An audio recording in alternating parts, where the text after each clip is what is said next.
You better slow your roll. You're way too ready. I've had such a long weekend. I am so tired, guys. I'm mentally trying to get moving forward so we actually can do a Tech Tuesday. We're going to try and do some kind of Tech Tuesday for you guys. This is, and you'll see in future uploads, I've been trying to do some send-off pats, and it's just 2024 starting off just been a nightmare with these trucking companies. Yeah, well, yeah. Broken, it's the cold. We've been so cold here. Yeah. Rigs are broken down. Hydraulics have been frozen. I finally got a trade-in from Long Island, and the guy was sitting out there. You saw that truck out there all day long, and I figured he's just sleeping, what have you. And all of a sudden I see the truck leaving. I'm like, hey, wait, where's my trade-in? And I called the guy. I said, hey, man, you forgot to bring the trade-in because I can't open the truck. The hydraulics are frozen. I'm like, great, another one. You guys don't need to hear me complain anyways. Hey, congratulations this past weekend to our winner, Bob Post of the drag race. He guessed that Ricky won. And I got to just tell you guys, I was excited probably a little bit more. You noticed something. We were talking a little bit off camera. I was excited that finally we did one of our bigger contests and one of my customers locally won. I actually had some anxiety. I was talking with Chuck about this. I'm like, man, I don't know who's going to win, how I'm going to get this car there. We had this little crate. I forgot what, like a transmission or something came in that crate? Or exhaust. An exhaust came in that crate. Yeah. So the car was a little bit wide, so we decided, hey, we'll wrap it in bubble wrap and we'll tilt it at an angle and we'll get some more slats. And so I'm really thinking about that. So when I drew the winner in the back of my mind, and I guess it just came out on Sunday, I was just excited that somebody local got it, and I know he's going to come by and he's excited. So I just really appreciate all the support and the participation. Usually it's somebody, we've had a lot of these bigger contests. It's been people from Wisconsin, Florida, Texas that has won. Sure.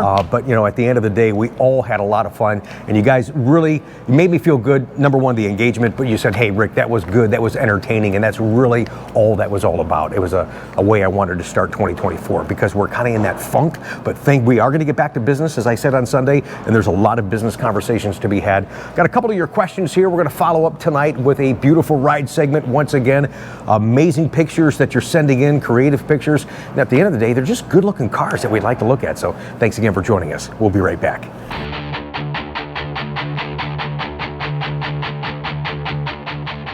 And yeah, you saw me say, and you weren't here. I wish you were here for the actual race. That would have been fun to have you here. Everybody thought you were going to make a guest appearance and come in and beat us all. Coming in hot. But I don't know. I give him 10, 12 feet, and he had he me. was coming. Oh, dude, it was. I read the one comment. Guy said that Ryan was asleep at the light.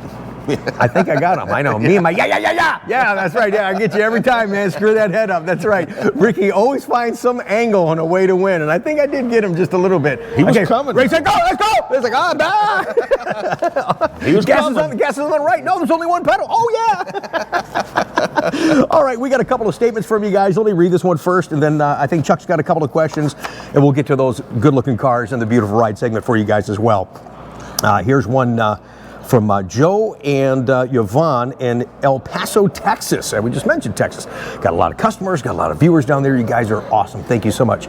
Says, Rick, I hope this email finds you well. I wanted to, this is more of a, just a statement, not a question, but I wanted to share this because of the involvement and the engagement that we all have on this channel. Thank you guys. Says, Rick, I wanted to take a moment to express my sincere appreciation for your Corvette videos. Your content captivates me from start to finish, and I thoroughly enjoy insightful commentary and the engaging visuals. Your dedication to delivering high quality content truly shines through.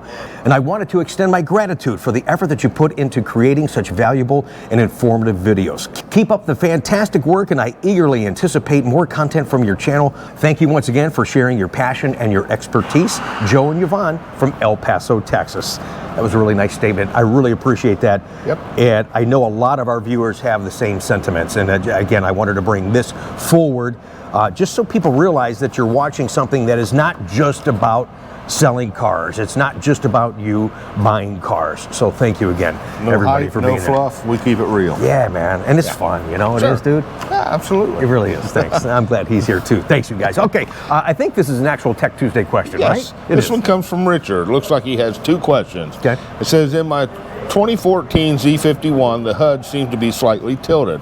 I've seen it in later models where you can adjust the level of the HUD, but I don't think I have that option in my menu. Is there anything else I can do? No, there's not. 2018 is when they offered, and we were going to show, somebody else asked this before, and I haven't. I've got the question in my office, and we'll actually bring that forward to another Tech Tuesday, and then we'll actually do a demo for you. But 2018 is when you actually could rotate the head-up display. You couldn't go side. I think they should do a side-to-side feature, but in your 14, unfortunately, if you're not sitting like this in your armrest, you're sitting upward, then you'll be fine. Be fine. All right. Says the other question, how frequently should I change the fluid in my 7-speed transmission? I love your vlog and look forward to every episode. Thanks for all your effort and being real with your love for Corvettes, which helps me understand that I'm not the only guy that really enjoys my car and the ownership experience. Your work on YouTube has helped me stop watching television. It brings your vlog episodes. Oh, wow. All right. Well, we'll have to come up with some more fun, creative stuff for you. Yeah. All right. So, according to GM, the maintenance schedule on your transmission fluid is every 45,000, 90,000, and 135,000. I tell people I do what I call the 5-year anniversary because I don't know too many people that's putting 45 and 90,000 on their car. So I recommend at least every 5 years you have all the fluids changed at a 5-year interval. Here's one from Jim. He says, Rick, my neighbor Dan has a 21 C8 that he ordered an insulation mat for the rear trunk area due to the heat from the motor. It does get hot back there. He goes, I got a question on my 24. Did GM alter or offer anything to compensate that heat for the new C8s? No, they did not. You'll have to go to aftermarket stuff, and that's really not a bad idea to put that stuff in there. And he says, oh, by the way, thanks for putting my neighbor, who is 85 years young, in your ride segment back in December. Yeah, that was pretty cool. And I've got another send-off, Pat, I want to share with you guys. These folks, good past customer of mine from Florida, I'd mentioned Ron and Jill. They're 83 years old, drove up from Florida. In fact, that's the trade right there. Drove up from Florida, and they went back in their new C8, and he is doing fantastic. I love sharing that. But in the back of my mind, I'm thinking, I hope the hell I make it to 83. It's like, my goodness. Oh, I mean, we've done some cooking in the back of C8. So. We did. Oh, we did. And you know what? Yeah, I'm glad how could I forget that? Right? Check out this fun little commercial he and I did just a couple of years back. Hey kids, your new Corvette is more than just a cool sports car. It's an awesome cooking machine. That's right. It gets so hot back there, you can make all the American favorites. Hamburgers, tacos, chicken. You can even roast marshmallows in the back of your Corvette. But leave the ice cream up front. Now check this out, kids. Get the batter, mix it up, close your hatch, drive at 100 miles an hour for 3 minutes, and you can bake a cake. Little Susie's Easy Bake Oven has nothing on your C8 Corvette. What's the C stand for? Confection. Where's those marshmallows at? Yeah, that's right. All right. You can bake a cake. Yeah. This one comes from Rick. It says, thanks for getting back to me on my last question, but I have another one. I have a Rapid Blue 2021, but I want to change the wheels from silver to black. I don't necessarily want to buy new ones. Do you recommend against powder coating? I hear it may cause the rims to leak due to the thickness, or any other suggestions. I will tell you, if you have these rims powder coated, you will basically lose where it's etched in the wheel, forged and Corvette, because the powder coating fills that in. Yeah, that'll cover that up. Yeah, and the bad part about it is it don't cover it clear up. You can, if you look real close, you can kind of still see it in there, right. But far away it looks like you're like, what's wrong with that wheel? It's been powder coated.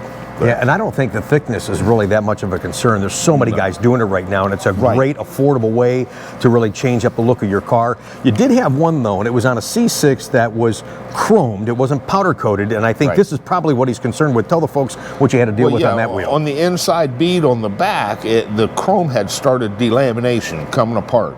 So now you had, where the bead sealed, you had a nice area of chrome, and then there was part of the chrome missing in a section this big, and then the chrome would pick back up. I had a real problem getting that tire to seal up. Right. So as long as they powder coat it and you have a level surface all the way around, it should be no problem to get it sealed back up. Oh, fantastic. Good luck. Yeah, send us a picture. We'll use it on the beautiful rides when you get her done. And here's one from Dewey in California. Chuck and I have talked about this many times before, and this is a good question. And I think I emailed him back, but I still want to bring it forward for everybody else in the audience. Says, Rick and Chuck, I got a question. Got a 23 Z06. I just turned 450 miles on the car, and I heard a thumping noise. Yes, I have a screw in my tire. Is it okay to plug it, or should I replace the tire? Absolutely replace it. Yes, 100%. And I know we've talked about this many times. There's some shops that will do it depending if it's so far in from the edge.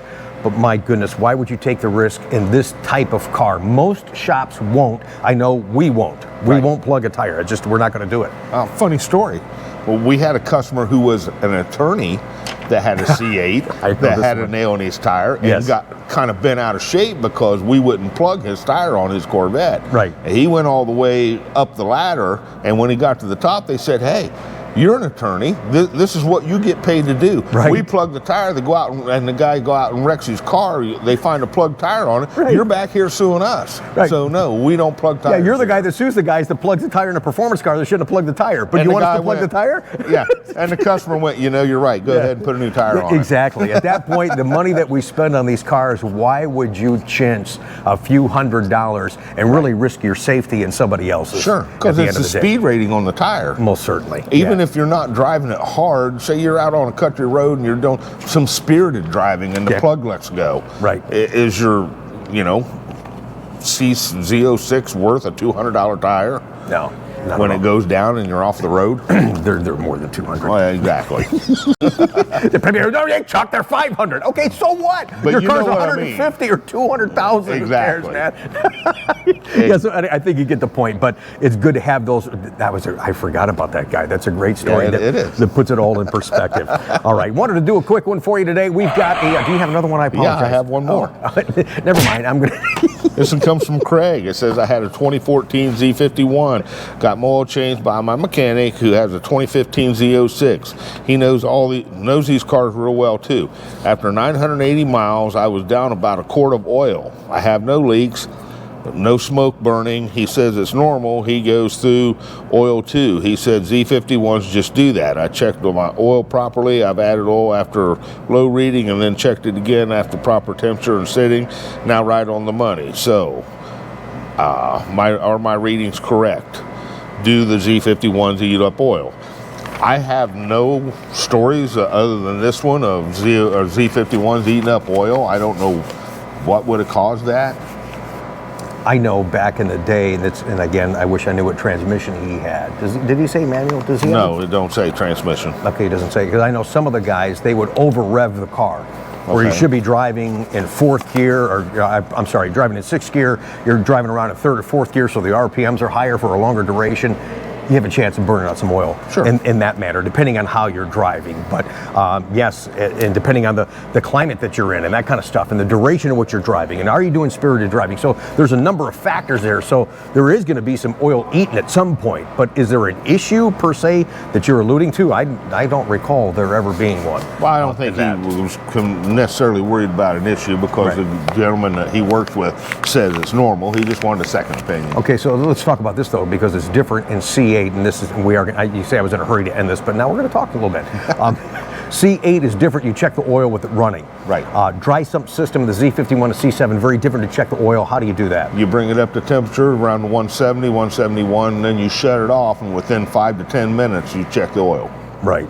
Because here's a quick story about that. When the C7s, the 14s, I think that he had a 14 when they first came out. One of my customers got it. It was, out of the season. GM's pretty famous for launching great new supercars in the middle of winter. Anyways, he gets it home and it's sitting in the garage. He's like, "Oh man, just checking out my new car." Opens up the hood. It's a dry sump, and he checks the oil. Oh, it's low on oil. Car's cold. So he adds some oil. What happened next when he started the car? Yeah, it probably bubbled up. It went all over the damn place. So yeah, absolutely. So yeah, we try to share these different procedures with you guys, but it's always good to revisit C7 because it was such a successful generation for Corvette. There's a lot of them out there. Oh heck yeah. There's one right here, and we'll talk a little bit more about that in a future video. Instead of looking at this ride, let me show off your beautiful rides. And don't forget, this Sunday, I said it's going to be, to me, it's a surprise. The only hint I will give you, because I didn't, it's not fair, I always like to tease a little bit, I'm pretty good at that kind of stuff. You just never know where I'm going to show up next. That's all I want to say. We'll see you soon. Thursday, we're going to talk about the market conditions, ordering, and all that kind of stuff. Have a good night. Thanks for watching.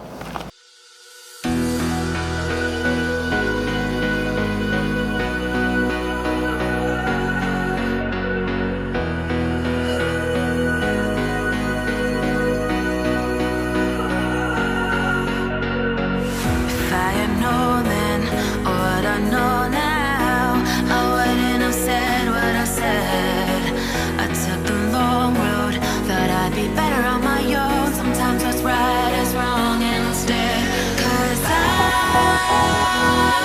was too young, and I didn't understand that you were no one, and I can't wait to see you